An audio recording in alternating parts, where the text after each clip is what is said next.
કડવા પાટીદાર સમાજ દ્વારા અનોખી પહેલ કરવામાં આવી છે। કુરિવાજોને ડામવા કચ્છ કડવા પાટીદાર સમાજ દ્વારા પહેલ કરાઈ। સાબરકાંઠાના હિંમતનગરમાં પ્રથમ મહિલા જાગૃતિ સંમેલન યોજાયું।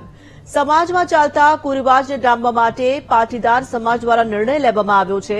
સમાજમાં ચાલતા 25 જેટલા રિવાજો અને રૂઢિઓ પર પ્રતિબંધ લગાવાયો। લગ્નમાં હલ્દી રસમ, પ્રી વેડિંગ સહિત ના જે ફંક્શન્સ છે તેના પર પ્રતિબંધ મુકાયો છે। શ્રીમંત અને લગ્નમાં થતા ખોટા ખર્ચને ટાળવા માટે પણ કેટલાક પ્રતિબંધ લાદવામાં આવ્યા છે।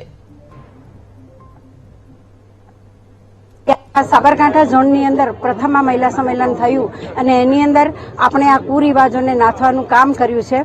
અને હું એવું માનું છું કે આખી સમાજ વતી આવા જ્યાં જ્યાં મહિલા સંમેલનો થાય ત્યાં સમાજની અંદરથી આ કુરિવાજો કાઢવાનું એક સૌથી મોટું પ્રથમ પગલું આ સાબરકાંઠા ઝોને ભર્યું છે। કુરિવાજો જેમ કે હલ્દી રસમ છે, પ્રી વેડિંગ છે, છૂટાછેડા છે, આ બધાનો અને વ્યસન માટેનો આ વાયરો બધે ચારે બીજા દિશાએ વાઈ રહ્યો છે। એ વાયરો અમારા સમાજમાં આવે નહીં એ માટેની જાગૃતિ માટેનું એક અભિયાન હતું। એટલે અમે અત્યારે જે આ અભિયાન કર્યું ને બધા આગળ જે પ્રસ્તુત કરી એનાથી બધાને સચેત કર્યા છે કે આવા વાયરાઓ વાઈ રહ્યા છે તો આપણે એનાથી સચેત